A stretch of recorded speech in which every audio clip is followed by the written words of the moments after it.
Hello，大家好，今天给大家推荐一款我们家的八哥饲料啊，来我把它倒出来看看质量。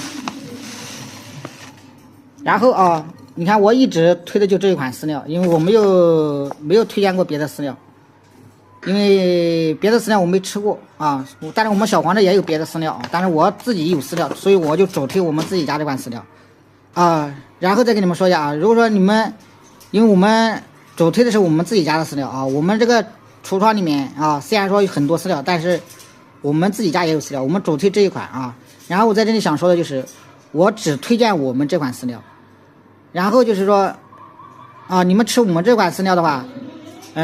基本上是不用再去喂什么电解多维呀，也不用再去喂什么维生素呀，也不用再去喂什么驱虫药。我们这个饲料吃的你那个鸟肚子里面绝对不会长虫子啊。所以说你驱虫药是不需要喂的，你看我从来没有卖过驱虫药，是不是？但是我们橱窗里面有驱虫药啊，但是我自己从来啊不推荐啊，但是你们要买的话，我橱窗里面也有啊。然后这个饲料的话放在下方小黄车，有需要的老铁就自己下单。然后还有一个问题就是说，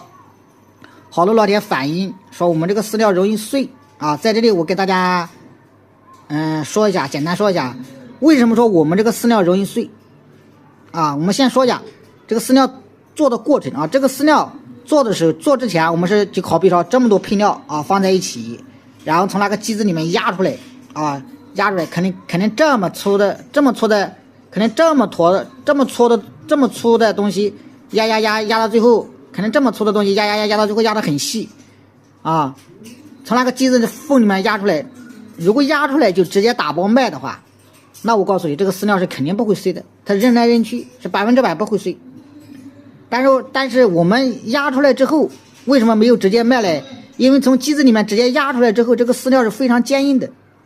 非常坚硬啊。然后这个鸟它消化也不是很好。如果说这个饲料非常坚硬，鸟吃进去以后，因为鸟吃进去以后，它不像小狗小猫一样的，它在体内停留时间很久。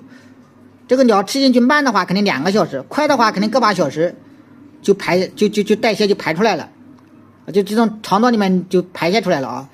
因为它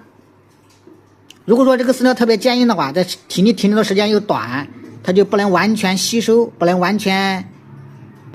被吸收，哪怕你这个饲料做的再好都没有用，因为你这个饲料鸟吃完之后它不能完全吸收啊。为什么我们饲料容易碎呢？因为我做完之后，我们还有一道工序是什么呢？就是给它膨化一下，这个说不知道你们懂不懂啊？就是还多了一道工序啊，不说多这道工序多多少钱吗？最起码我要多一道工序，是不是？我最起码多一个电费，是不是？多个人工，是不是？我要是不做这道工序的话，我最起码能不说省多少钱，是不是？我省电费省了吧，人工省了吧，是不是？但是我们为什么一直坚持做这道工序嘞？就是因为你这个饲料做出来之后，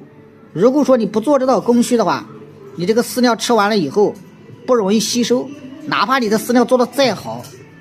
配料表再好看，有啥用？是不是？它吃完以后不能完全吸收呀，啊，做了膨化之后，饲料容易碎，但是鸟吃完之后容易吸收啊，容易吸收。这样说你们能不能明白啊？然后这个饲料我就放在下方小黄车了啊，有需要的老铁自己下单啊，感谢支持。